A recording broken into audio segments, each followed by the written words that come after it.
to AWE Nite Amsterdam. Tonight's topic is Embracing Innovation as an Organization.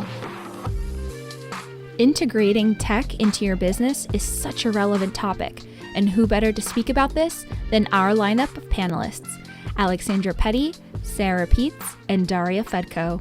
I'm your host tonight, Lisa Gonzalez, and I'll be with you all throughout the way, so stay tuned. We'll start shortly. Hey everyone, here are just a few words about AWE. AWE is a global XR community. We bring together all varieties of immersive media by creating spaces for all of us to connect. So there are 4 events that are held worldwide, one in the USA, one in Tel Aviv, one in Asia, and as well as one here in Europe. On top of this, we also have the AWE Nights. Lately, they've been held online, unfortunately, but we do look forward to having some in-person events. We actually had one 2 months ago, and it was such a great success. So if this is something you're interested in, please let us know because we would be more than happy to host more in-person events. November 9th through the 11th is going to be our flagship event in Santa Clara, California. So if you're in town or if you can fly out, you should definitely try to make it. And if you can't, no worries. It's going to be a hybrid event, so you can always check in online. There's going to be live streaming of the entire event. For more information on AWE Nights or any of our live events, you can always follow us on social media. You can reach out, drop a message, and we'd be more than happy to have a conversation with you. We would also like to introduce the AWE Academy. Here you can attend different workshops such as WebXR and fundraising prep courses for XR startups. This is the perfect kit to provide you the skills you need to excel in the XR space. Again, for more information, reach out and we'd be more than happy to connect with you. We would like to send a special thank you to our sponsor, Felicus. We really appreciate the support our sponsors provide in aiding our AWE events and enabling us to connect and create the spaces to have these great conversations. Thank you, Felicus. Here's a quick rundown of today's schedule. We'll be starting off with Sarah Peets, who will be touching on getting the right people to help your organization with embracing innovation into your ecosystem. Following up is Daria Fedko discussing embedding XR into your existing IT environments, and we'll be wrapping up with Alexandra Petty, helping your end users embrace XR. So we have a great lineup for you today, and we look forward to seeing you in the Q&A sessions. Hi, my name is Sarah, and I currently hold the role of technology recruiter at Schubert Philips, which is a technology company in the Netherlands.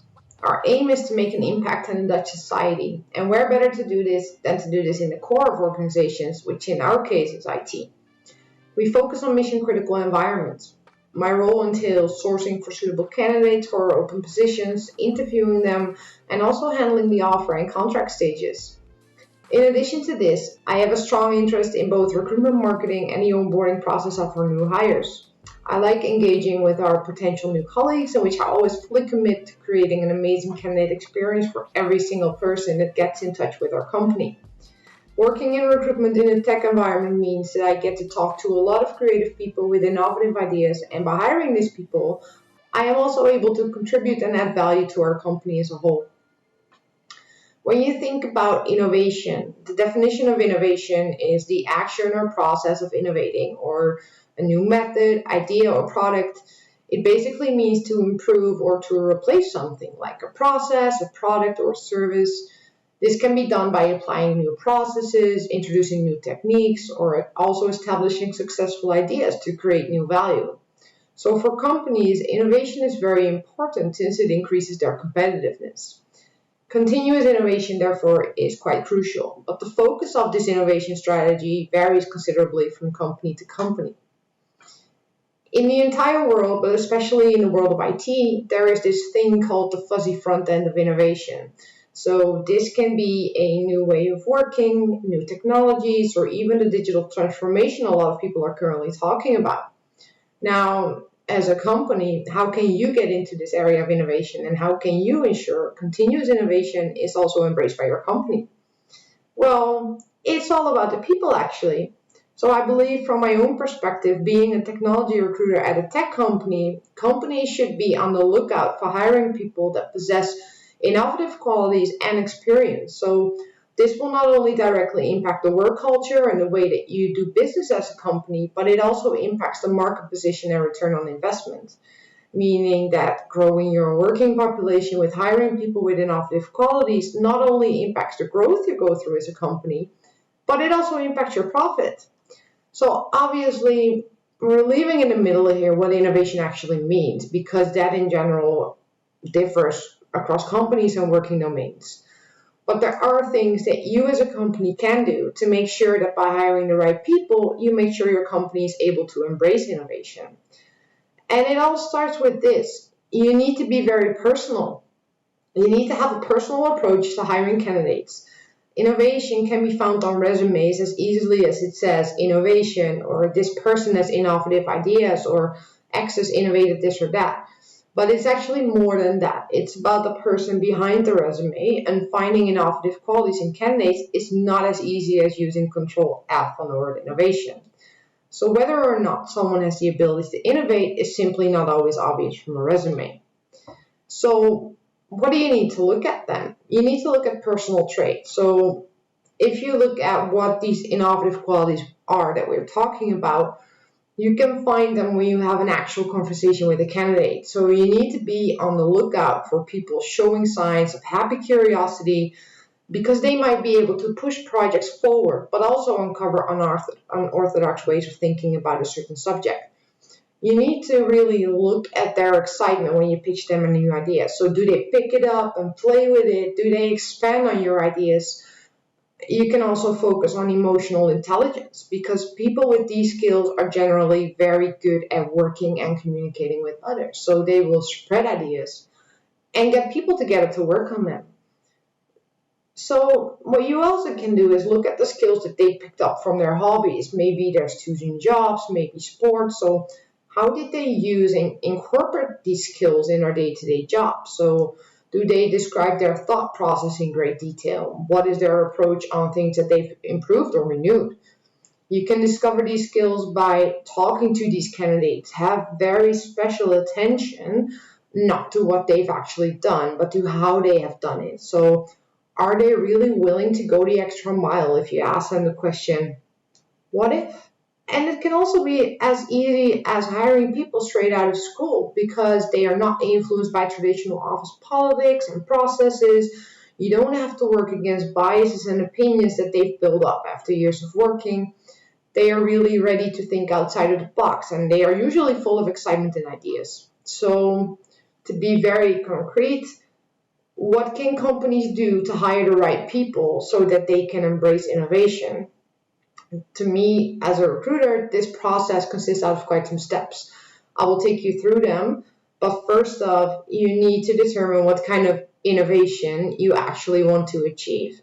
And again, this differs from company to company, but in my case, let's take the example of a tech company wanting to stay on top of their game, which means working with new technologies, working with new processes, really playing an innovative role in their field. So in order to achieve this goal of innovation, you need to look at your hiring process. So let's start off with the employer brand. So if as a company you strive for innovation, you want your entire company to breathe with innovation as well, this should also be clearly visible for the outside world, which means that when candidates have found your online presence, they will look at your website, they will find that innovation is key and crucial for a company, and he or she will be working on innovative ideas there.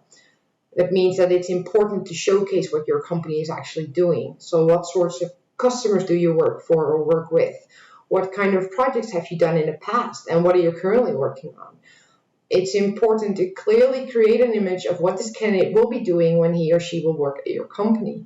So once again, if you aim for innovative candidates, show what new path you're thinking of taking when doing business. What technologies are you looking to work with? And maybe even more specifically, clearly link those to the open rules that you have on your website. So how will they create and add value when working with you?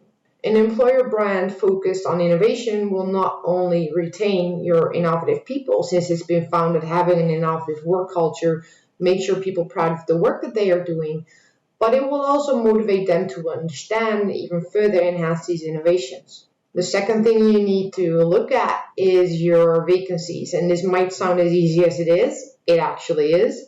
You need to create a clear picture of the current state of your company and where it wants to go into the future. So what is your vision on getting there? How do you want to get there? And then more specifically, how does this specific role contribute to that goal of innovation? What activities are in there that will directly impact innovation within the company? Giving you a small tip also, you might want to look at making your vacancies gender neutral, because it's been proven that the use of certain words attract more male candidates or more female candidates. If you look at the word result, it attracts male candidates, while female candidates are looking for the word impact. The third thing I want you to think about is your current interview process, because it might be that you have a role that requires certain credentials for a candidate to even be considered for the role. This means that if your candidate does not have a diploma in informatics or business economics, you will not consider this person for the role. This means that this candidate will be screened out, he will be ignored for this role because he's missing the credentials.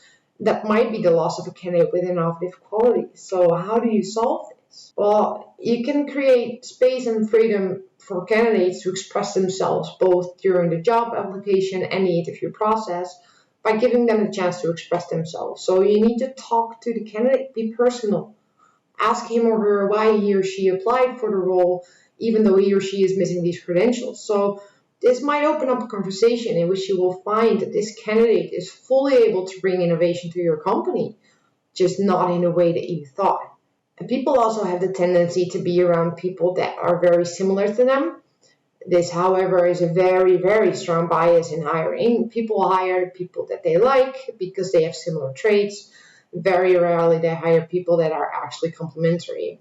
So even though I just mentioned you need to create space and freedom for candidates to express themselves, you also need to make sure that you do this in a structured way. And I know that sounds very contradictory, but here is where behavioral interviewing comes in. So instead of going through their qualities and what they are looking for, how they have handled specific situations in the past. So as an interviewer, you'll look at the process of how they got from A to B, how they solved the problem, how they got to the solution. And it also goes back to the personality traits that I mentioned before. So a very strong method of approaching this is looking at how the candidate would have handled the situation or problem differently.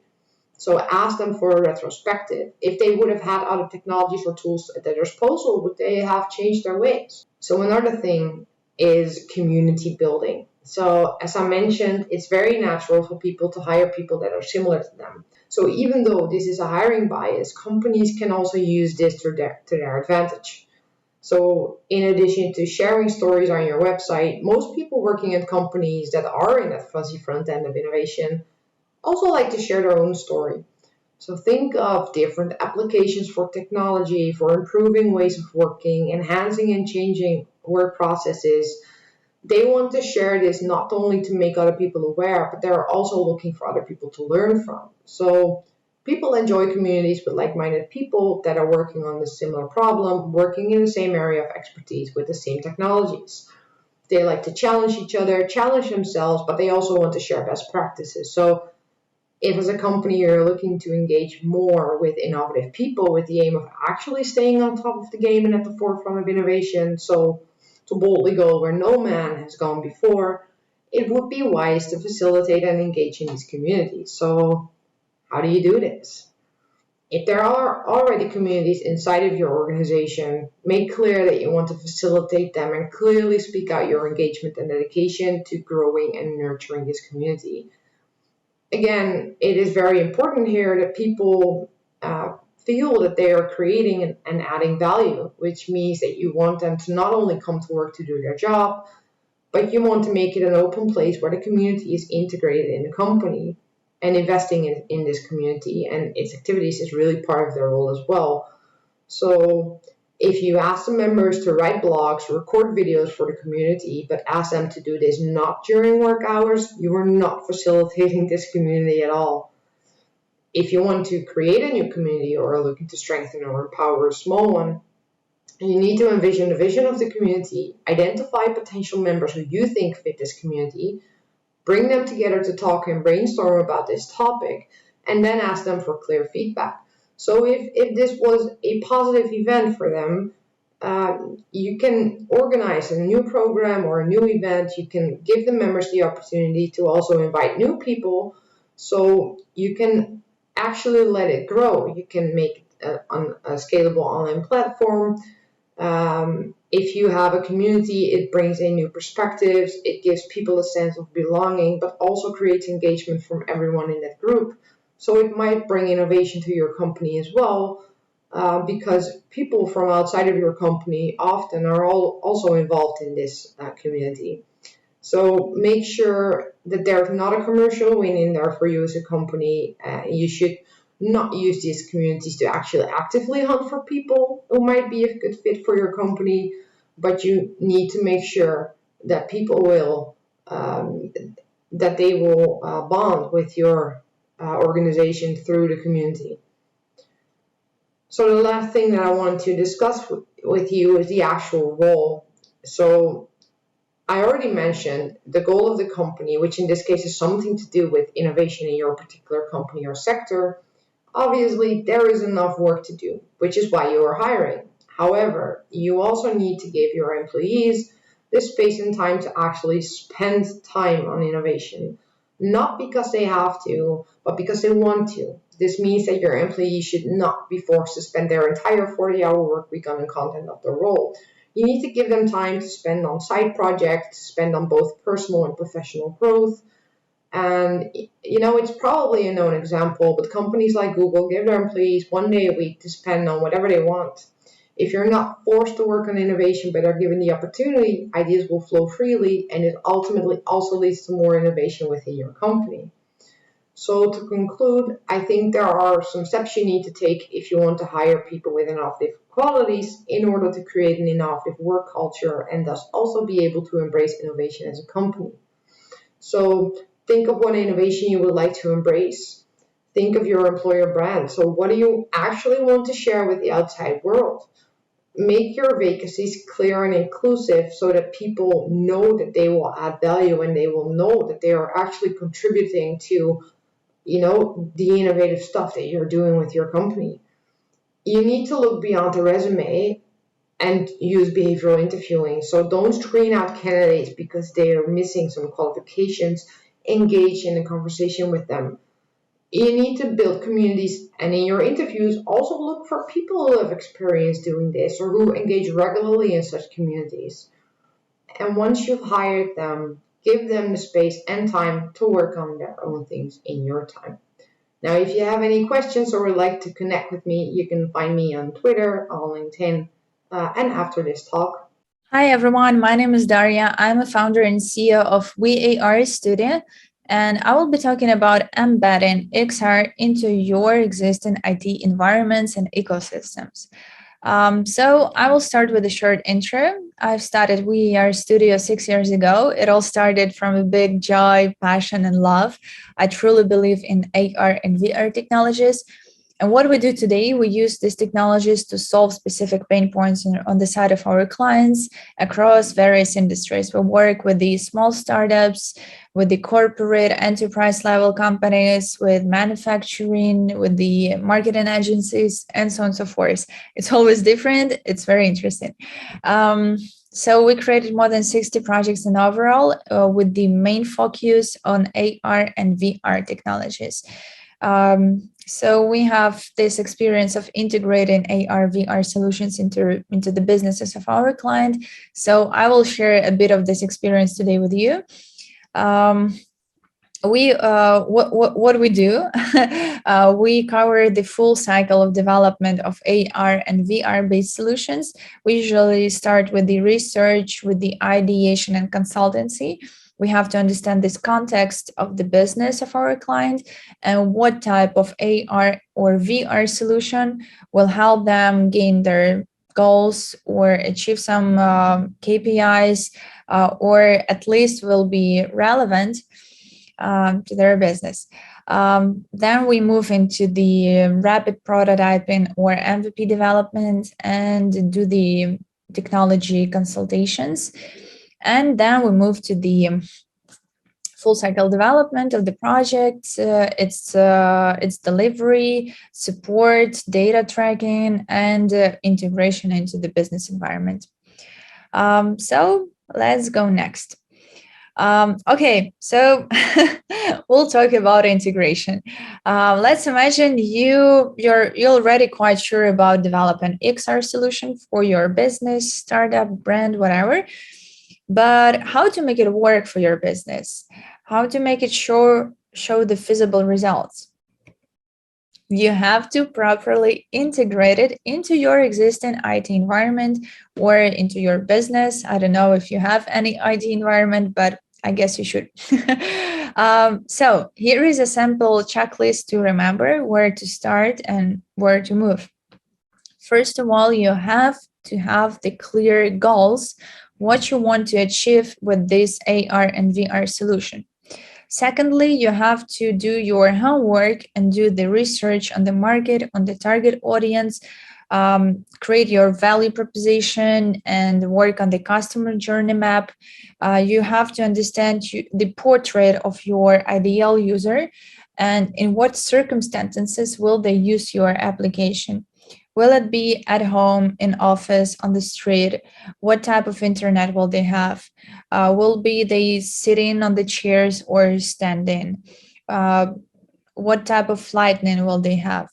And a lot of such nuances you have to understand and to put yourself in the shoes of your user to better understanding and better development of your AR and VR solution.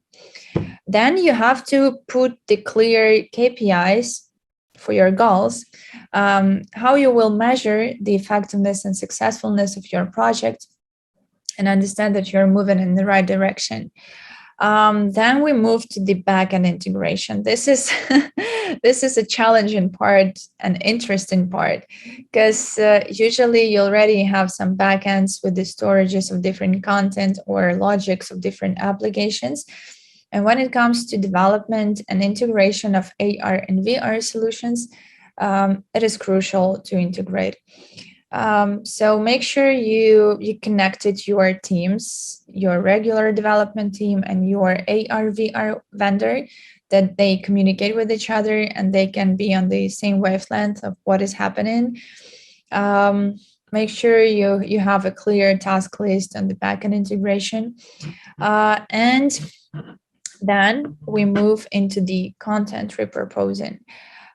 Usually our clients, they already have some existing 3D or images or animations or sounds or videos, any type of content. They have their visual style and identity. So it's good to repurpose some of the content to make it, to create a system and to make it recognizable. And also to make it smart, right? If you already have some of the content, why don't you use it in AR or VR application you are going to deploy? Then we move into the next stage. You have to align all of this with your global marketing strategy to make it work as a system, to make it connected to all the other parts of your business. And this is how you really integrate the processes. Then you have to conduct the communication, PR, or go-to-market strategy. It's always different, but it is essential to communicate that, okay, I've developed this AR and VR solution. I've published it on the Play Market or App Store or whatever. But then someone have to know about that, right? They have to use it. They have to understand the value, why they have to use that, what they will get in the result, or what pain point it solves for me, for the end customer. So it is essential to have a communication campaign, because we've already done our research. We understand our target audience. We understand our end customers. And this is how we can communicate with them through different interfaces, for example, social media, TV ads, and so on and so forth. and then make the internal announcements. It is also it is funny, but sometimes our clients, they forget to announce to their teams, to their employees, that they are having a new AR VR solution. And sometimes we're communicating with the different departments, and like in 6 months from launch, they say, oh, we didn't know that we have this AR or this VR solution. And it's ridiculously funny, because your employees, your teams, your people, they are the first brand advocates. They are the first people who are going to try it out, and they can be your first focus group, where you can collect the feedback and see how it goes in the user case. So don't forget to make internal communication and announcements. And the last but not the least is data tracking. When you set your goals and KPIs, when you did the research on the target audience, it's all great, but you cannot measure the results without the data tracking. So my big advice here, don't forget to integrate some at least basic data tracking and analysis in your AR and VR app. Some of the platforms like App Store, Play Market, or Instagram, they have this basic analytics, but you can make it customizable for your specific goals, and you can track specific data in your AR and VR solution, for example, different patterns on user behavior, or interactions with some specific type of content, and so on and so forth. So this is the checklist from my experience, and I hope it will work for you. Let's see the example of one of the use cases and the results. So this is the AR application for the gas station chain. And we created different designs of coffee mugs. And when you point your camera on the coffee mug, you see the character. It's animated, it's singing, it's playing different musician instruments. Actually, we had it in 2 seasons, 2 years. First year, we created the character singing on the coffee mug, and the next year we created a character playing, and you as an end customer, you're a singer, so you sing karaoke, and then you collect points, and then you can exchange those points into the discounts for the gas, food and beverages, and so on. The goal for this application was to increase brand awareness during the Christmas season, and to make this 5-minute break for the customer at the gas station more emotional, interesting, magical. And the other goal was to boost the sales of the gas and different food and beverages during this Christmas activation. So let's see the video and talk about the results.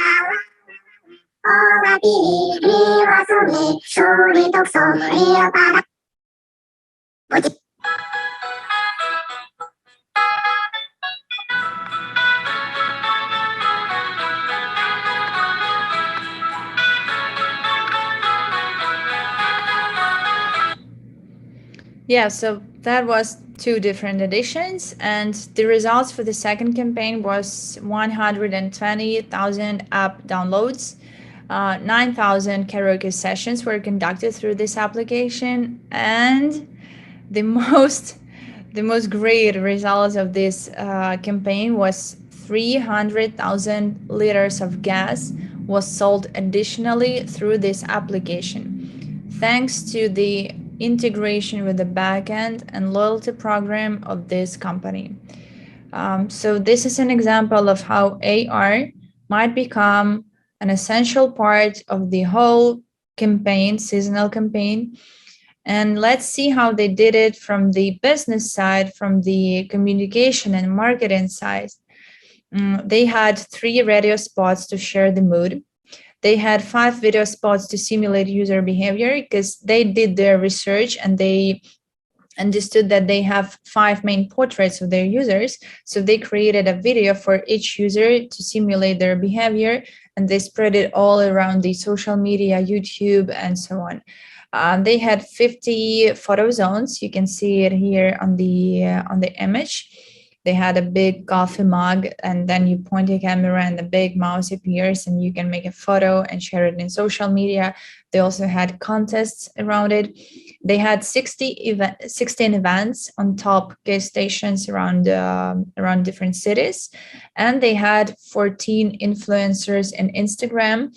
And the overall amount of views was around 2,600,000 views of this campaign in Instagram. So as you may see, they did their homework, they integrated it on the different levels, they did the communication in the right way, and they've got a pretty cool results. So I hope that will inspire you on proper integration of AR and VR solution into your business. And thank you. I would be happy to answer your questions. See you. Hi, everyone. Welcome to this session. I will be talking about helping your organization to embrace XR, whether that be virtual reality, augmented reality, or mixed reality, with the latter being the topic that I know most of through experience. So first things first, my name is Alexandra Petty. I work for Felicus, and if you want to follow me, you can do that on Twitter or LinkedIn. I hope that you can scan the QR code properly, and maybe it's a little bit too small. I don't know. So one of the things that I notice most often is that most people aren't really aware of the enterprise solutions that you can achieve with XR. That could be in healthcare, education, industry. It doesn't really matter which industry sector, actually. It's mostly that people aren't aware that it exists in case of mixed reality and HoloLens, or that you can use it for business solutions in case of VR or AR. So one of the things you see here, the picture that you see here is at an event in the UK, and we demoed the HoloLens together with Microsoft to show everybody what you can do with it. And even with system integrators or any other persons in IT, it was noticeable that they weren't fully aware. Sure, some of them may have seen videos, but it's different when you actually have the device on your head and you can actually see what it does and actually get a feel for it, if you will. So there are quite a few things that I hear a lot when people put it on their head for the first time. One of those things, well, mainly one of those things being boiling down to I didn't know. I just did not know. So, hey, you can do this. People aren't aware that there are so many amazing functionalities and technologies that are incorporated within those head-mounted displays. One of the many, many things I hear is, oh, it's like Minority Report, like the movie with Tom Cruise where he's moving his hands and menus are happening and he can, just operate everything with his hands. So in case of the HoloLens, of course, there's pretty good hand tracking. The same thing with devices like the Oculus Quest. There's so much you can do that you don't necessarily need a controller for. Sure, you can hook up a controller if you want to. It's an option, but you don't need to. So that changes things quite a bit, actually. So if you're thinking of surgeons using this in the operating room, yeah, with the HoloLens, like suddenly they have a device that can support them, and they don't have to wash their hands or do the scrubbing and everything every single time. So because they're just touching air. Or I've seen this in The Good Doctor. Like I said, with surgery, they actually, in the series, they actually sort of simulated a HoloLens and its effect. I haven't seen it yet, which I probably should, so I know what people are referring to. But it's something they showed in the TV show, and people didn't realize that it's available. You can already do it. It's actually real. Brings me to the other one. This is surreal. I heard that last week, actually, from young students. Well, young compared to me, like half my age. But yeah, they didn't know. And I think that is actually not very good, because I think that especially students should know that this is available. I think they should get it in school. I think they should get familiar with it in school. Again, whether it be VR, AR, or XR, MR, it doesn't matter. They should know that it's there. They're the new leaders of tomorrow, the bright minds that hopefully will innovate so many things. So they need to know what is there in case of innovation. Another one that I hear often is, I thought it was for gaming. Sure, you can game. There's RoboRaid on the HoloLens. There is so many things for VR or AR. But it's more than that. It can do so much more. You can make gamification, of course. Add that to your applications when you're using it for teaching. But you can use it for so many other things. You can actually improve on your processes and such. In case of the HoloLens, I hear, oh, I can see everything. People aren't aware that you can actually see your surroundings, which changes things quite a bit. I think that opens up new possibilities. And if you think of something like see-through VR or pass-through VR, then you can combine both worlds. You can do so many things. My brain is already exploding just thinking of it. But there's a simulation application for flight education, pilot education. And you can actually see the actual cockpit and your hands, and then have everything else be fully digital environment. So you can see how you can change so many things and change the way that people are going to learn and actually enable them to make it their own. Another thing with HoloLens, it doesn't make me motion sick. So that's another misconception that I encounter in the field. People thinking that, hey, I'm going to look through this thing and I'm going to get motion sick. Some people get that in VR, like me, up to the point of vertigo, actually. And with the HoloLens, you don't have that. You can see your own environment. What I do notice is that people will start staring really hard to try to focus on the holograms, on the 3D digital objects that are being projected into your environment, which you really don't need to do. So you just, should relax, which takes some getting used to, which makes sense. And my favorite, I feel like a superhero. There was this gentleman who tried on the HoloLens, and he went with it for, I think, a good 30 to 45 minutes, and it was amazing.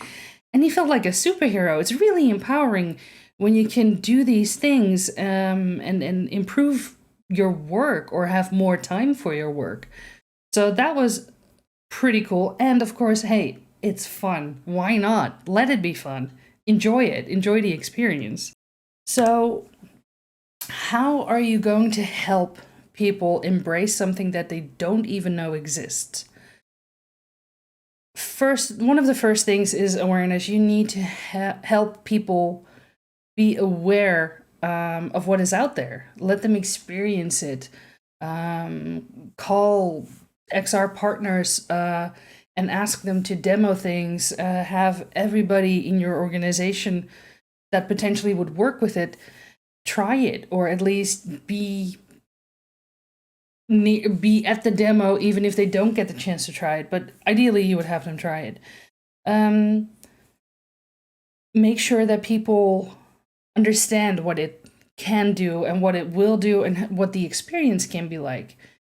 And also teach them, teach them how to use it and give them the time to actually adapt to it, let it sink in, because it's a lot coming. It's a lot to take in. So that's one of the things that I see with students or people that are going to use this technology. It's a lot to take in. There is new technology. There is how do you operate this new technology? Okay, so what are we changing in our process? Do our processes need to be adapted for this? And will I get time? Will I get time to learn this new technology? So there are a few things to take into account, and I like to use the ProSci-ADCAR model, which means awareness. So why are we changing? Why are we doing this? And what happens if we don't change? That's also a very good question to ask yourself. What is going to happen if we don't do this? What could be the outcome then? Then you go into desire. So this is also an internal change process that people go through, by the way. Awareness, desire, etc. And for desire, it's very important to define what's in it for us as an organization, but also what's in it for me as an individual. Why should I be doing this? Why should I be wanting to do this? Those things, especially with awareness, if that's not clear, if that hasn't been communicated way before you actually implement the change, that is the number one reason for resistance. That people are going to be like, nope, I don't want to do this, because people can do that. And it's not necessarily a bad thing if someone is critical of this change. Usually, I recommend to listen to them. The people that are like, oh no, but they might actually have some very valid points, some blind spots that you might have because you're super pro for this change. Maybe there's some things that, you haven't considered. And I just realized that my video is actually covering my subtitles. So I'm going to put myself over here. So my apologies for that. There we go. This should be a lot better. So, awareness. Have it very, very clear why you're doing this. While you're doing that, defining why. Why are we doing this and what's in it for us and what's in it for the end users. Make sure you get ambassadors on board. Those are so important to making your change successful. Get them on board and listen to them. And I don't mean ambassadors on C-level, I mean everybody that is going to have to work with this. Every department that will be impacted by this change. Get them on board beforehand. Let them be the first ones that try out this new technology and listen. Listen to them, because they will know exactly what is going to be a problem, what's going to be a pain point, and how to tackle it. So, is this actually a good place for my video to be? I'll keep an eye out on it. So, desire, what's in it for us, what's in it for me, and then knowledge. How does this work? How does this new technology work? How am I going to operate this new technology? And what do I have to do? Still not a good position. There. That should be a lot better. Sorry, people, this is the first time that I'm using this subtitle thing. Closed captioning, actually, which is in PowerPoint, so would recommend everybody to use it. So I have to move myself around a little bit to accommodate that. Going back to knowledge, how does this work? How can I operate this? And what do I have to do? What do I have to do in the process? Is there anything that needs to be changed? Which brings me to ability, facilitating the change. And with facilitating, I don't just mean training. Training is a given. But look at the processes, talk through the processes. How is it impacting all the departments, which people are impacted? And how can we facilitate the entire process so everybody can actually accommodate this change? So ultimately, you want to enable everyone to change. And that also includes giving them time. Yes, it can cost money, but it will be so much better if you actually give people the time to take it all in, let it sink in, and actually make it their own, what they've just learned. So let them play around with the new technology. Let them make mistakes. Let them learn from these mistakes and gather the feedback as well. So gather this feedback of their mistakes, because maybe something will be highlighted that you should have facilitated in this change, or something new could come to the surface. That's also a possibility. And then go to reinforce. Make the change sustainable. Meaning listen and learn, to, again, gather that feedback, but also communicate about this feedback that you receive. What have you done with it? How are you implementing these feedback topics? And also keep it top of mind. Yes, it's great. The first month, maybe everybody is going to be enthusiastic. They want to do this, they want to use it. And then it's really easy to fall back into old patterns. So you need to give the people time again, and also keep it on top of mind. And you can do that by having your business sponsors on board. Business sponsors could be C-level, could be managers, but also the informal business sponsors, the people that, everybody looks up to. Maybe a department or a group of people. They're kind of the informal leaders of the organization. So make sure everybody's on board and is actively using it. Maybe post about it on your internal communities in Yammer or Teams, or your intranet or anything like that. Newsletter maybe. Keep it top of mind and check in with people. Keep checking in, like, hey, how's it going? What is happening with this change? Has it been successful for you? And if it hasn't been successful, ask why. How can we help? How can we facilitate it better? So, a lot of information crammed in about 15 minutes of time. I can imagine people will have questions. And let's talk about it. Just throw in your questions. I will answer as best as I can, and probably toss in a few links for, looking up some information or some guidance. I hope this helped, and feel free to contact me so we can talk about it. Bye, everybody.